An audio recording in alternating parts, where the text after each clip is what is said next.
Beaucoup plus de succès que prévu. Vous savez qu'à l'origine, c'était une manifestation plutôt de pacifistes d'anti-guerre qui était prévue de longue date sur cette place de la Liberté, cette Freedom Plaza. Donc c'est entre le Congrès et la Maison-Blanche à côté du ministère de l'économie. Washington, ça n'est pas une ville où on manifeste beaucoup. Et là, il y avait plusieurs centaines, d'après moi, plus de 3000 personnes d'après ce que j'ai vu, beaucoup de monde et beaucoup d'agitation parce que les anti-Wall Street ont rejoint le mouvement. Ça s'est fait un peu au dernier moment. Il y avait une agrégation de plein de mouvements différents, des associations anti-guerre, des associations d'homosexuels, de lesbiennes, des associations contre le profit. Et c'est ce qui s'est mis à dominer le plus toutes ces banderoles dans tous les sens, contre Wall Street, contre l'avarice des grands patrons, plutôt donc un mouvement protestataire à l'image de ce qu'il y a en ce moment à Wall Street.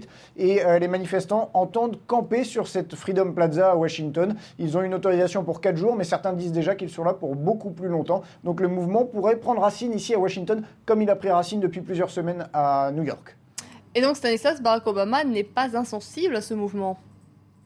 Non, il a peut-être des choses à y gagner. C'est compliqué, hein, parce que vous savez, quand il y a un mouvement avec autant de protestataires différents, il y a toujours des anti-Obama aussi. Mais dans l'ensemble, c'est quand même contre Wall Street, contre les républicains, contre les grands patrons. Bref, plutôt des thématiques qui peuvent être sensibles à Barack Obama, notamment dans le cadre de la campagne pour 2012. Il y a même certains des manifestants qui veulent monter un Coffee Party. Le Coffee Party, ça serait l'opposé du Tea Party, le mouvement de droite qui soutient les républicains. Là, ça serait un mouvement de gauche avec des valeurs plus progressistes. Donc Barack Obama peut gagner des choses sur ce mouvement, à condition que ce mouvement ne dérive pas trop sur des causes anti-gouvernementales, anti-Washington. Mais il y a des points à prendre, et c'est ce que Barack Obama a commencé à dire, en tout cas en comprenant le message des manifestants lors de ses dernières interventions.